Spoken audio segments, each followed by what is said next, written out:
everybody to the Near West Side weekly webinar and also the PCOR monthly webinar. And to remind you, PCOR stands for Patient-Centered Outcome Research for Employees of the Near West Side. It's a grant that has been provided by PCORE, Patient-Centered Outcome Research Institute, which is trying to really highlight research and policy in elevating the patient voice. And in our case, we are trying to elevate the employee voice in how healthcare is provided and accessed. So thanks to PCOR for making this work happen. And with that, we always want to make sure everyone's aware of what's going on around in our 7 neighborhoods. We had a busy December, which was very fun. Be sure as you look up and down our boulevards and streets, you will see street signs. Each neighborhood has a banner, and it will just look up and down 27th, Wisconsin. And it's really fun to see that we all have our own little banner neighborhoods. And when I say we, I live near historic Concordia, so I'd like to go down and take a look at that. We did a cleanup in late December, right before that snow hit, so it couldn't have been better timed. Worked with United Methodist Children's Services, a great partner, and we focused on the 27th Street corridor, had some great representation of community outreach, and made an impact on the street. So glad that we got that done before it got too crazy. Along with some of the other fun that we had during the month, we had a donation of Christmas holiday decorations. We took that to our residents in College Court and did a COVID distanced event. People would come down and pick up a few items, and then they also were able to enter a raffle in which we gave away 4-foot Christmas trees. So that was a big hit, and it's always nice to provide holiday cheer to our residents at College Court.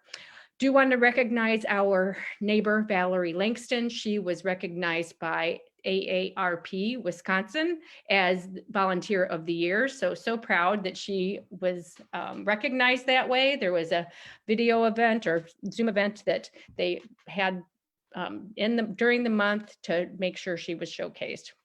Congrats. We also had a donation of funds from one of our businesses, Milwaukee Food Market, gave us money in which we purchased gift cards of $25 and texted out for people that text us. And we did a lottery every day. So we gave away $25 gift cards to a bunch of folks and are so appreciative of the support of our business partner. And finally, we always enjoy the holiday lights. We did not have a Miller Coors event this year due to COVID, but a lot of our neighbors still got out and decorated and want to make sure that we recognize that it makes our neighborhoods better. Choice Neighborhood Initiative action activities, as you'll remember, we have a grant from HUD and is wrapping up with these action activities. We did get approval for our community projects, 2 of which are examples here. And the street markers is one. There's a couple base designs, and we're starting to work with residents in all our 7 neighborhoods to tailor it to their neighborhood. Another example is a mural design. And similar to that, we will be sharing some information at one of the webinars about the murals and highlighting some of the artists that are doing some of this unbelievable artwork. So we're gonna stay busy this winter. And then some of the other things are the storefront improvement, commercial corridor, and including, it's going to come to me, street bump outs and whatnot, street calming for 27th Street. So we're excited that it came through, and we're going to be able to start making things happen. And here's our video. This is a promotion for folks to get out, and don't forget our small businesses, specifically our restaurants. We are partnering with Downtown Milwaukee as they are doing their dining out next week, and you can do carry out for all their restaurants. So you might want to check Bid District 21, but here is our version of Make Sure Dining Out Week. And you can go, Lindsay. Barb, I don't have the Make It Local campaign video queued up. I'm Okay, sorry. I got it. We can't see No, your no. screen also. Can you see that? No, I'm sorry. It doesn't look like you're sharing your screen. But what we can do is we can move on, and I'll have it queued up to share at the end of our presentation.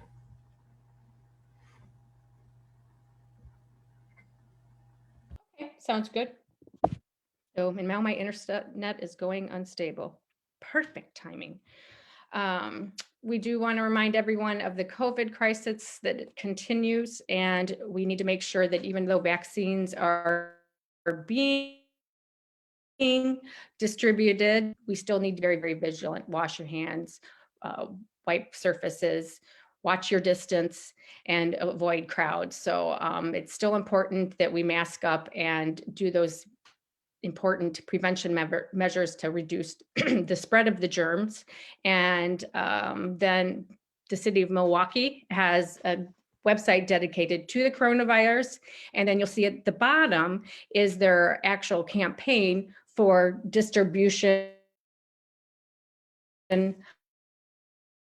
of the vaccine. So you can go there. I'm not out categories right now, but at least it puts me on the list and I get notifications of what's going on. So a really great, useful resource for folks to be able to do that. Today with our PCOR presentation, we are going to talk about nutrition and during COVID, and we are tapping into our local expert, Jackie Jones. She is on adjunct staff at Marquette University. And we took time a couple of weeks ago to record this and talk about good nutrition during COVID-19. And I will play. And I am here. Are we ready to do that? We will be talking about nutrition during COVID-19. I am going to take my screen share and we are going to put that slide on up. So Jackie is a Master of Science and RDN at Marquette University. And welcome, Jackie. Thank you so much, Barb. Thank you so much for having me. Oh, we're excited to have you. Would you care to share just a little information about your background? Sure. I actually kind of started my academic career in exercise physiology, worked in cardiac rehab. I know you and I had shared that similar interest. Yep. Then after my kids were born and I needed to be at home, we decided to do that, went back to school later then for nutrition. And so have been in the public health community nutrition arena for quite a while with Marquette and their YES programs and their Fit for YES programs. So working with minority families, and Marquette is partnered with the UCC. So we've worked with elementary, middle school age kids and their families. Awesome. It's a family affair. So thank you for taking that on and encouraging some good habits. Absolutely. We will move to our next slide and we'll go with the nice old basics of nutrition. Where do we get started? I mean, there's a lot going on, but it's kind of hard to stay up and eat well with the refrigerator downstairs. Can you help us with that? Well, I will do my best. You know, it is. COVID-19 has certainly not lended itself to healthy eating habits when we are at home and we're next to the fridge and we don't have a lot going on. So, you know, lots of times folks find themselves going to the refrigerator or the kitchen when they're really not even hungry. So it is good to get back to the basics and think about, you know, what is healthy eating. And so if you look at the slide, and I don't see the slide, I'm assuming it's still there. I'll pop it back up there. Thanks. So this is just you probably, I'm sure many folks have seen this already. It's the graphic from MyPlate.gov. So it's just a very basic, simple way to lay out what a healthy plate looks like. And so if you look at that plate, you can see half of the plate is fruits and vegetables. You've got a good chunk of it as grains, and those typically are, the preference there is whole grains, and then you have proteins and you have some dairy. So probably the key thing for healthy eating and good nutrition is to encompass all of these food groups. lots of times we hear things, you know, cut the carbs, make sure you're not eating too much protein, load yourself up with protein. You know, we get all kinds of mixed messages, but really our bodies need the nutrients from all of these food groups. It's very important to make sure that your plate and your meals encompass all of these things. So with that being said, we can hit that next slide. Yep, we sure can. So when you think about that, that graphic that we saw, you want to try to get a variety of fruits and vegetables on that side of your plate.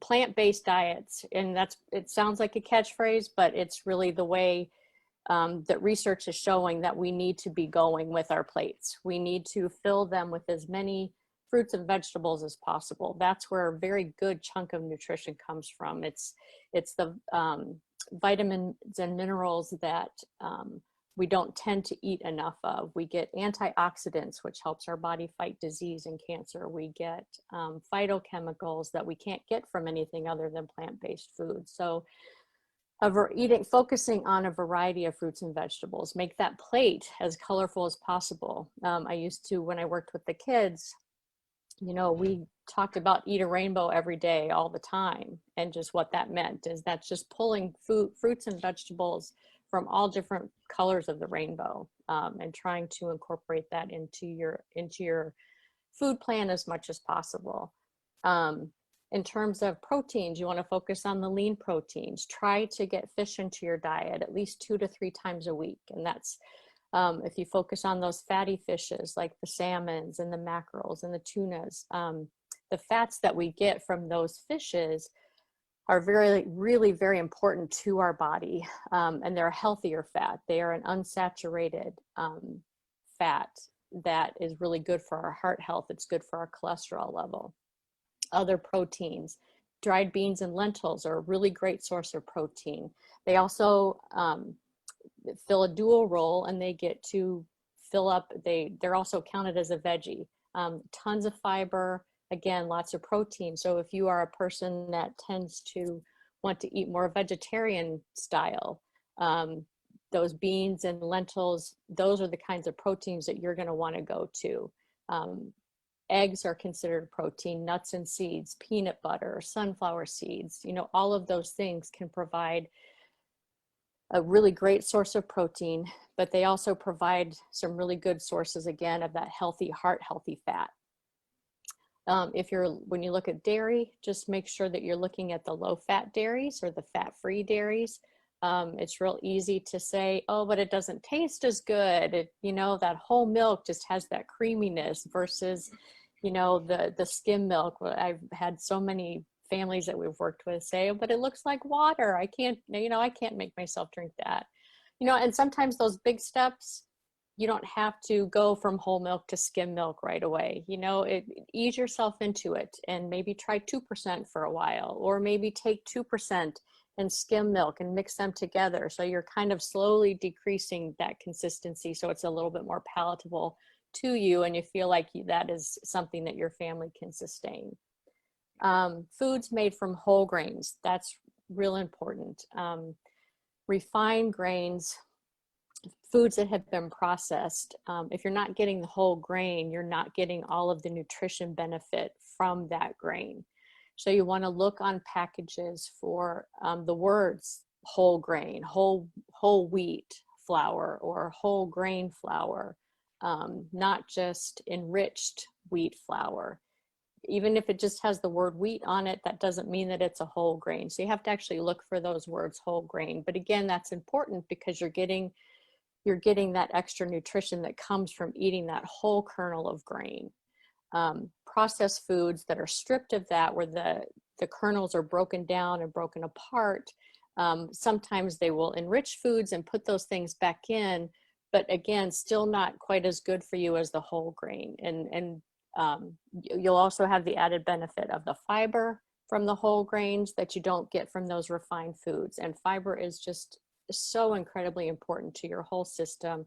It keeps everything moving like it should. It is great for your intestines, and in terms of the immunity, your immune system, a lot of that comes through the intestine, and fiber is just really good for cleaning us out and taking care of getting some of those things out so they don't get into our body. And then the last point on this, in terms of focusing on these things and these foods, is use oils for cooking. Stay away from those solid fats like the lard and the butter and the shortening. Those fats are going to be higher in saturated fat, or maybe even worse, the trans fats that are, those are a liquid, like an oil that's been made into a solid. So there's a chemical process that happens that makes them a trans fat. It makes foods more shelf stable. So that's why manufacturers were liking to have those things, but research has found that those trans fats are even worse for us than the saturated fats are. So stick to oils for cooking. So fats that are liquid at room temperature, vegetable oils like olive oil, you've got avocado oil, you've got canola oil. All of those are going to be healthier for you than the butter, than the lard, than the shortening. But again, they're still fat. So keep in mind that fats need to be somewhat limited. They're the most calorically dense food that we can have. And eating too much of them is going to bring in too many calories, and that's where we get out of balance. If we're not being as active as we need to be and we're not using those calories, our body's going to store those calories as added fat. And then just moving over to the other side of the slide, looking at foods that we need to limit. Foods that are high in added sugars. That's really important. Our bodies don't need much added sugar at all. And again, added sugar is something that our body, those are extra calories. If we're not expending those calories, our body's going to store that as fat. So added sugar is one of those areas that will really can cause weight gain for people. Foods that are high in saturated fat. When you're choosing your proteins, we talked about that. Make sure that you're choosing lean proteins, even with your red meats and such.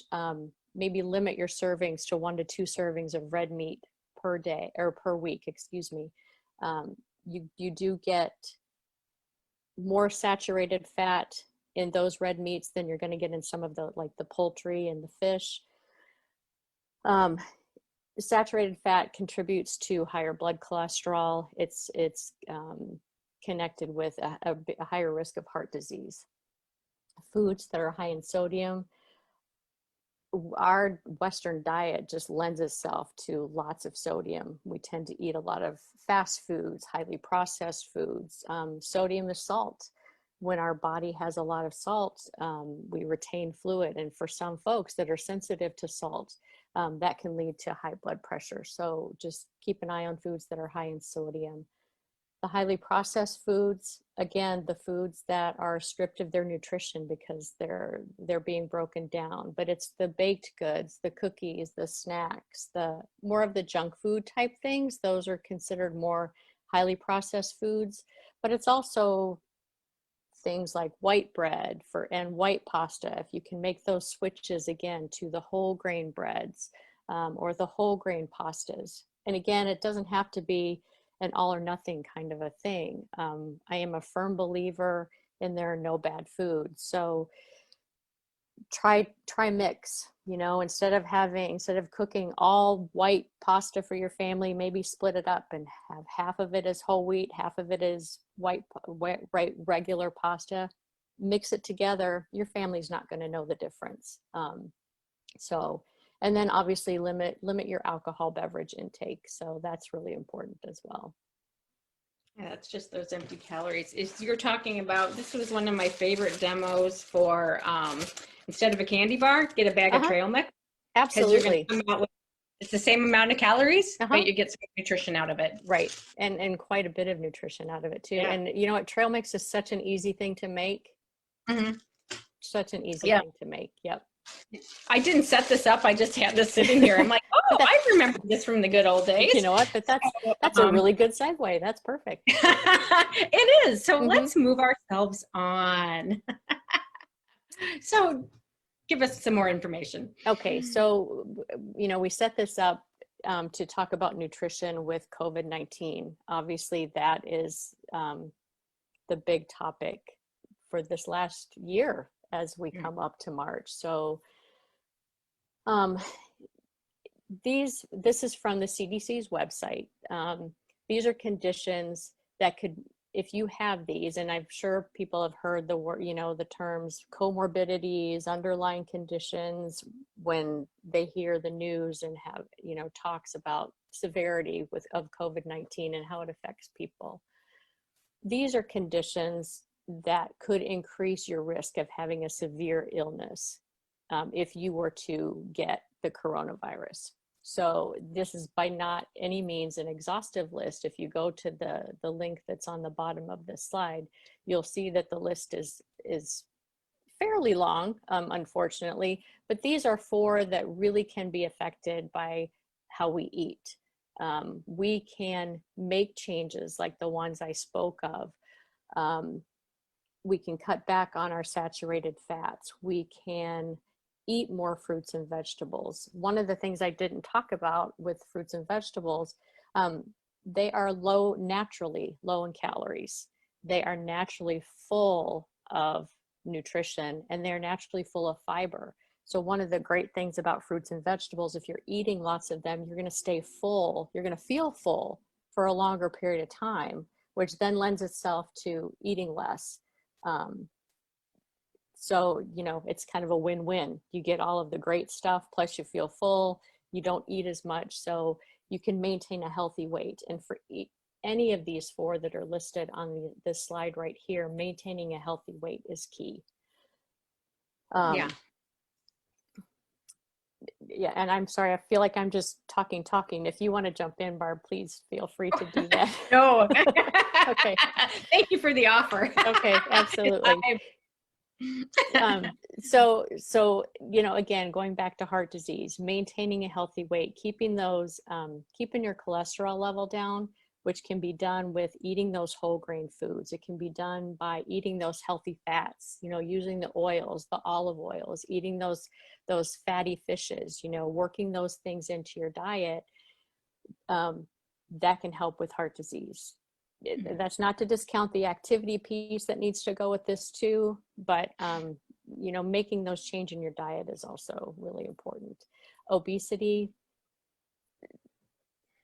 that probably should have been listed first, because obesity is actually kind of a comorbidity to these the heart disease, the type 2 diabetes, and the cancer.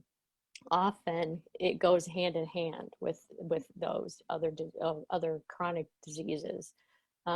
So keeping your weight at a healthy weight is really important. And if you are not there right now and you want to get started, making those small changes toward a diet that's more plant-based, toward portions that are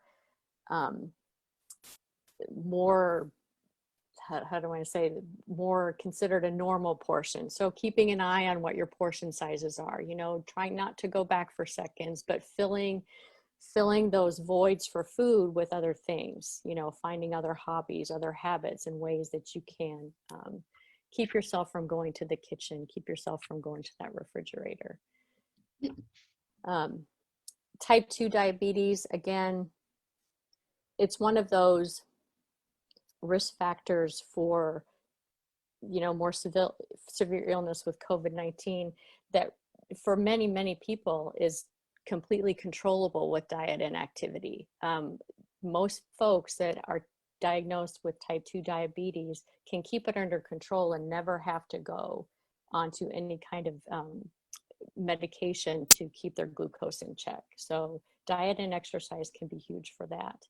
And again, for cancer, I can't say enough how important that plant-based diet is to keep your risk of cancer at bay. Just all of the great nutrition in those fruits and vegetables. I did just, back when I was doing my internship for dietetics, and I did a piece at the Cancer Treatment Centers of America. They have dietitians that work with all of the patients that are in there, and it's just amazing. It's as much as many fruits and vegetables as you can put into your day.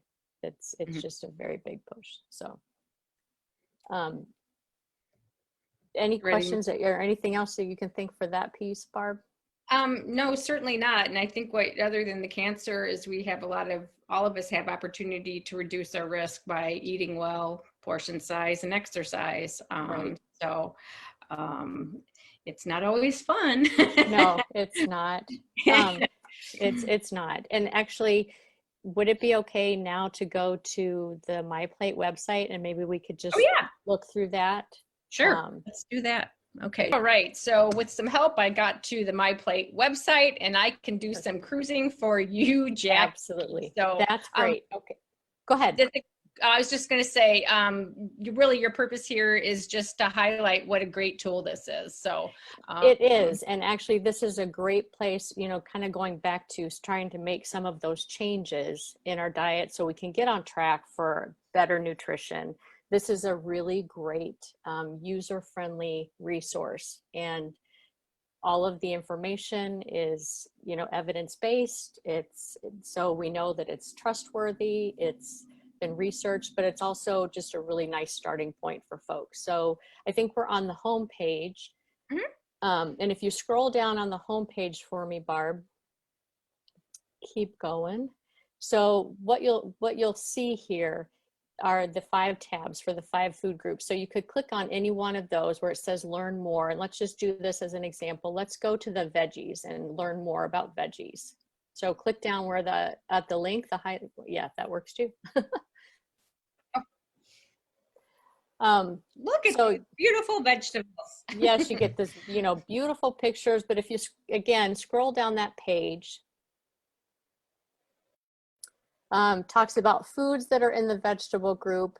You could use any of these links, but if you keep scrolling down, you'll run into all of these links. So just keep scrolling down the page. So how many vegetables are needed? Wait, go back up just a little bit. Sorry. Oh, sorry. There you go. Yep, right there. So how many vegetables are needed talks about each person. It's going to vary a little bit, but maybe 1 to 3 cups per day. What counts as a vegetable? You've got a whole cup of raw or cooked vegetables. You can count vegetable juice. If you're talking leafy greens, like for a salad, spinach, lettuce, Swiss chard, anything like that, you're going to need 2 cups of those, because you can't, that's a lot of air in there. So that's what counts as your equivalent for a cup. And then, excuse me, if you scroll down a little bit more, if you are running away. Yep, no, I know, there you go. You'll get a daily vegetable table. If you want to click on that, we won't do this for each food group, but we'll just use this as the demo. So it kind of gives you a daily recommendation in general. For, you know, for myself, I'm over 51, so I should be eating about 2 cups of vegetables every day. You know, if you have young kids at home, like between girls between the ages of 14 and 18, 2.5 cups a day. Boys between 14 and 18, 3 cups a day. So it's just a really nice general guide. I think it's great for parents too, when you're thinking about your whole family. You know, that kind of helps you get yourself in that mindset of what snacks can I have available at home? Well, if I'm having snacks like some veggie sticks or maybe some jicama, or, you know, try to be creative. But if I have those things on hand, I can help my kids meet this goal. And then if you scroll down just a little bit more, scooch up just a bit, sorry. You know, this mouse is not no, my that's fine. friend. Right under the link, go up just a little bit more for me, Barb. Okay. Oh, yep. Oh, there we go. The cut vegetable table, or either one of those two, but basically what it gives you some ideas of, you know, different dark green leafy vegetables, because we've got the categories of all those different colors. But again, what counts as a cup and what counts as a half a cup for those particular groups. Oh, nice. And it does distinguish between cooked and raw. That's helpful. Yep, it does. And actually, there's also many of the things on the MyPlate website. You can also get Spanish versions if you need to. They're very good with the Spanish translation. but essentially this is kind of the layout for each of those links for each of the food groups. So you'll get similar information for the fruits, you'll get information like this for grains and talk about what's a whole grain, what's not, what lean protein, and then again for dairy. But if we go back to the home page, if you don't mind. Not at all. And here we go. Yep. There we go. Okay, and then scroll down a little bit. Actually, closer to the bottom. Okay. I will. Yep, right there. Start Simple app. So I was playing with this today because I wanted to be able to speak to it a little bit better, but it's actually a really great tool. It's an app for your phone and it's called Start Simple with MyPlate. And basically what it does is it allows you to pick goals for each day with each of the food groups. And for example, you know, they're very simple, one step at a time goals. I'm going to have a vegetable with each of my snacks today, or with 2 of my meals today. So they're small steps, but you get to check it off. You get to earn badges. There are challenges on there that you can join. So again, most of us have our phones. We keep those with us. It's a great way to kind of start one step at a time. Like it says, start simple, making those steps toward better nutrition. That's really cool. Well, I hope that folks will take advantage of that. It's free and reliable and a good way to start making simple change. Great. It is. It is. We can go back to slides if you would like. Sure. Let's see if I can do it better this time. Okay, actually it's right here. There you go. So then I will put you down there and we will go back to presentation mode and ta-da! That was far easier than the last transition. Very nice transition. But I put these slides in. The next 2 slides are both from eatright.org, which is the American Academy, the Academy of Nutrition and Dietetics. That's their website. And they've really got some great resources for the general public on lots of different topics with nutrition. Again, all evidence-based. So the research is there to back everything up. But if you're looking to support your immune system with good nutrition, these are just some of the examples of ways that you can do that per the website. But protein, again, eating a variety of protein foods. You know, don't just focus on, I'm going to eat steak every day, or I'm going to eat chicken every day. Try to get that variety. Try to incorporate those legumes and those dried beans, different kinds of nuts and seeds, because you get such a variety of nutrition from all of that.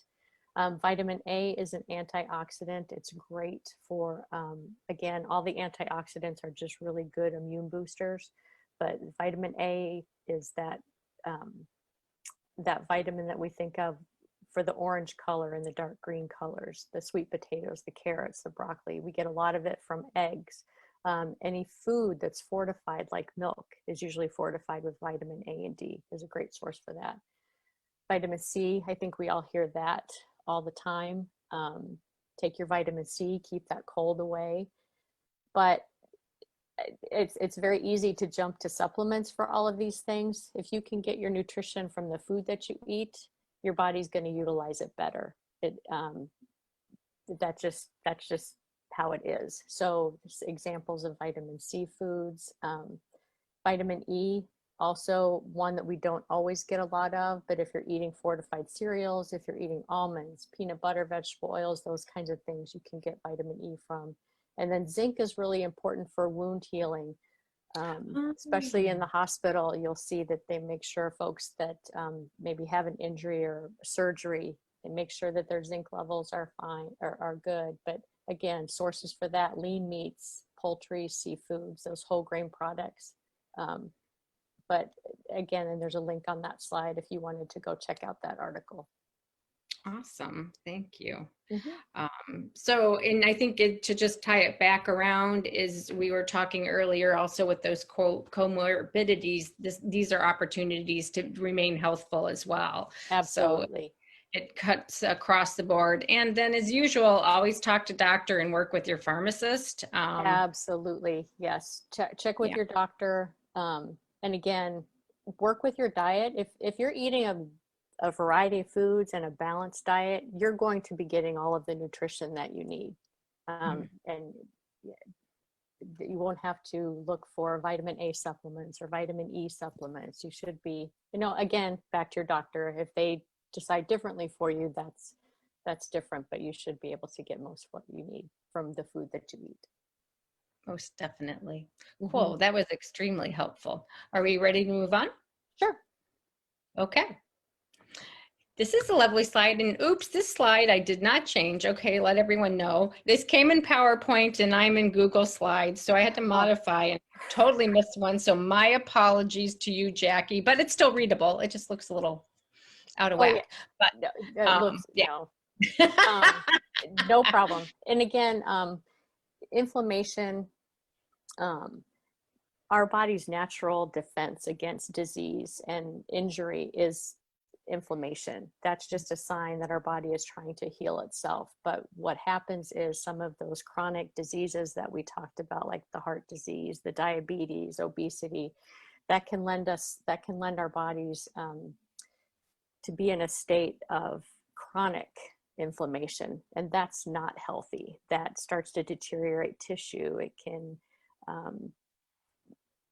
can cause more issues. So getting inflammation under control is important as well. So you'll hear all kinds of things in terms of, foods that fight inflammation, foods that lend themselves to more inflammation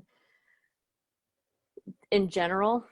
And it kind of, it really all, if you think about all that we've talked about so far, it really all just lend itself to that same eating plan.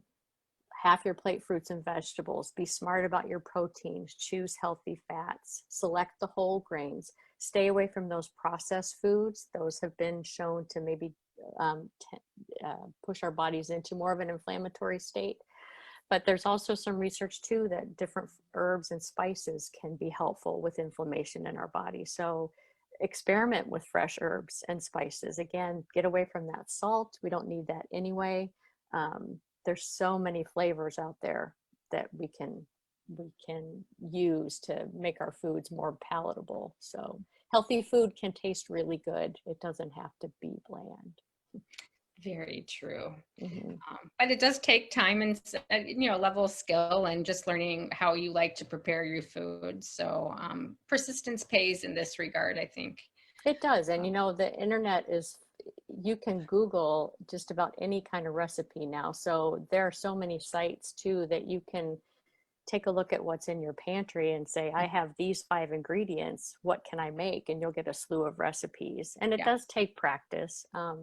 One of the things that in the FIT program that we really tried to focus on was getting the kids into the kitchen. So I would just encourage families, parents, to pull their kids in. Kids have fun in the kitchen. And yes, it's going to take a little bit more time and you're going to have more patience. But it really does make a difference. And getting them cooking, it's really fun to see their faces when they make something and they taste it and they're like, wow, this tastes good. I made this. So that's kind of exciting. So think about that piece too. Yeah, agreed. And the patience part is high on the list. It is. It is. Always. Yes, it is. But it's a fun way to be with your family too. Well, and it's great. And the families that plan meals together, and I know that it's a little difficult, the shopping, people not wanting to be out in stores and very much right now, but even if you're shopping for your groceries online, kind of making it a family affair and sitting the family down, since more people are eating at home, we're not eating at restaurants, we're not picking up food as often. Make it a family affair. Sit down once a week and say, what do we want this week? And maybe your kids have an idea for something. Maybe you're on your grocery store website and you're perusing fruits and vegetables and your kid says, hey, what's that? And you've never tried it before. So you order some for that week's groceries and you Google recipes for how to fix it. It can be a learning process and a lot of fun for everybody. Great idea. Thank you for that suggestion. I probably should do it myself. Even without the kids, there's more fruits and vegetables I know I could experiment with. So well, and I think we get stuck into we get stuck in our comfort zone. Yep. So of what we like. So it's fun to try new things. Yeah, great idea. Thank you. Mhm. And then, so one of the things we did talk about as we were preparing is it's kind of hard to get seasonal produce and this time of year. So as we're in the throes of winter, how can we get the best nutrition out of what we're eating? Sure. If we don't have access to fresh fruits and vegetables, farmers markets, this is not the season for those in the winter time. But just remember that you can do frozen, you can do canned, you can do, if it's 100% juice, fruit or vegetable juice, and there's no added sugars, those count as servings as well.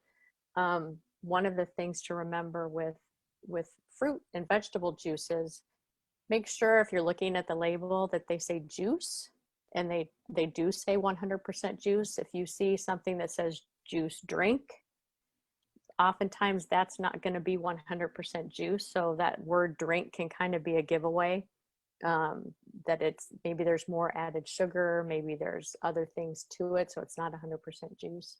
If you're going for the canned vegetables or fruits, those are perfectly fine. Just make sure you're looking for in the vegetable variety, you're looking for low sodium or no sodium.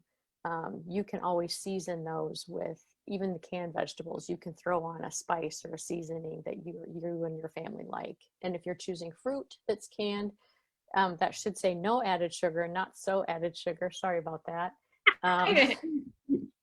Or light syrup. You don't want things that are packed in heavy syrup. Syrup is just another way to say there's sugar in there. So if you're doing light syrup, that just means there's less sugar added. And then dried or freeze-dried fruits and vegetables are good too. Just keep in mind for the sugar content is going to be a little bit higher in those just because it's more concentrated. So for dried fruit, for example, a half a cup as opposed to a cup would count for that serving. Okay, good to know. Mm-hmm. Yeah, I'm a raisin fan this time of the year. Because the grape quite as good. So I will try and monitor my. Well, as long as you're not eating like handfuls, but if you're putting them in your trail mix, it's a great way to get a little bit of fruit in there. So that's good. Fun. Okay, cool. Yep. And we'll move on. So there's plenty of great resources for folks. We want to make sure that they have access to those. So we will have that here, and we'll post that to our website.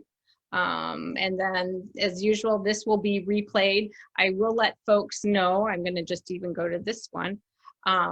This part is recorded if you haven't figured that out. So if you do have some questions specifically for Jackie, please contact me. There's my email address and/or phone number. That's our office phone number.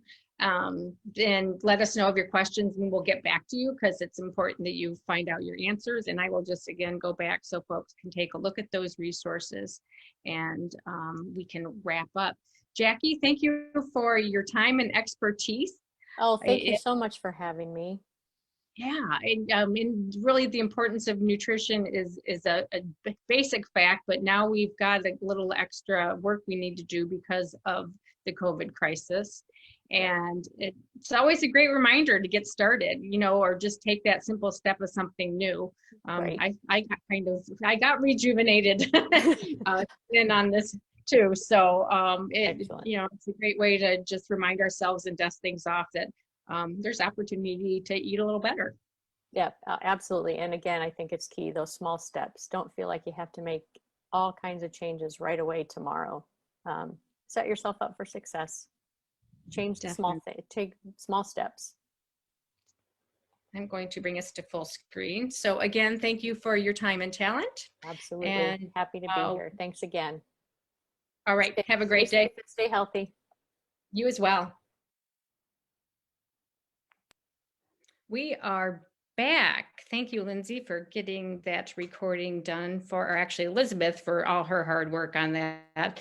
And we will move forward with the presentation. So I am going to go back to my screen share.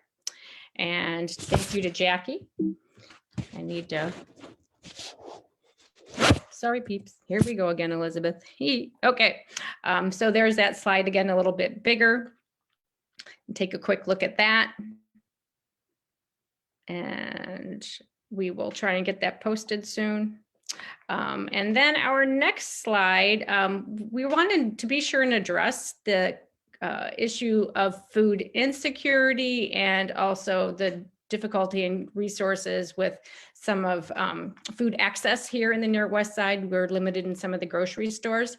And then people just in general with COVID having limited access to good food. So I did a little search. I am going to have some fun, I hope, and show you Milwaukee Public Schools is doing a free lunch. And I thought it would be best if we went to the website because you're going to see a lot more. So this is the MPS website, and here you go. You just land on it, and it's telling you about their free produce bags for children. They are also offering free lunches during the week. So if you do have children in school, this will be a great resource for you. And this is the website you'll want to go to.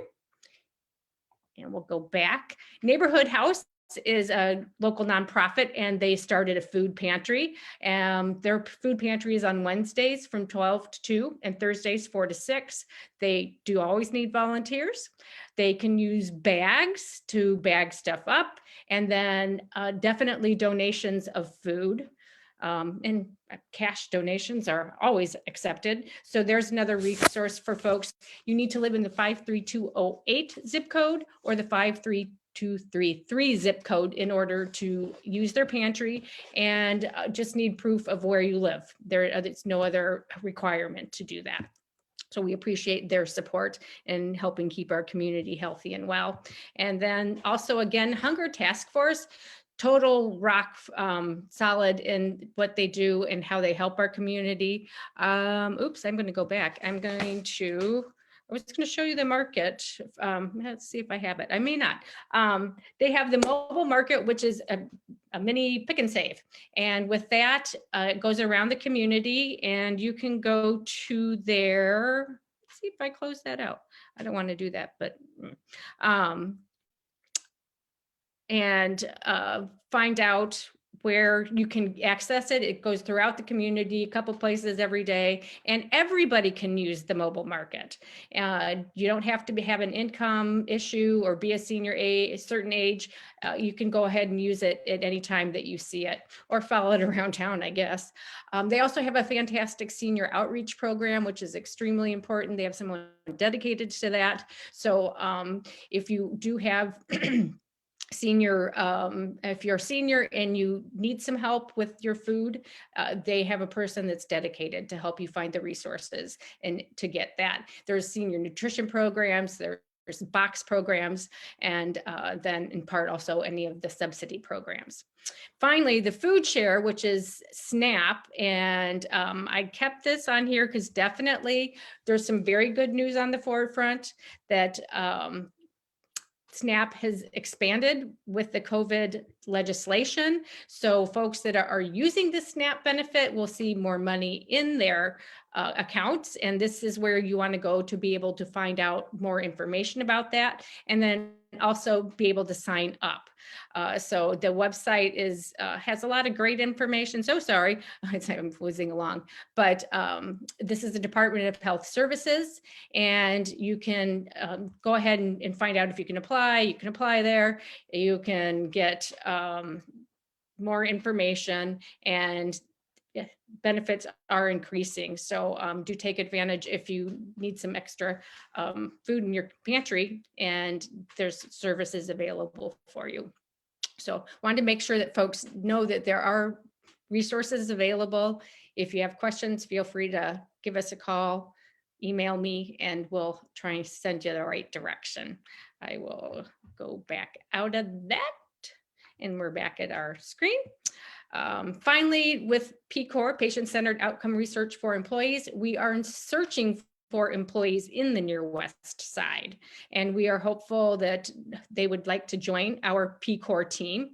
And it's a consortium of employers, and the employer base is maybe a human resource manager to a risk manager to just the person that wears every single hat in the office, and then employees in trying to learn more about right now the COVID crisis, how it's impacting our health and wellness, and how we can help our employees travel through this crazy adventure that we are going through. So please, again, if you, any employee in the near West Side, you don't have to live in the near West Side, but if you do both, me, then we'll take you too. So contact me, and contact information is at the bottom of that slide, and you can always go to our website.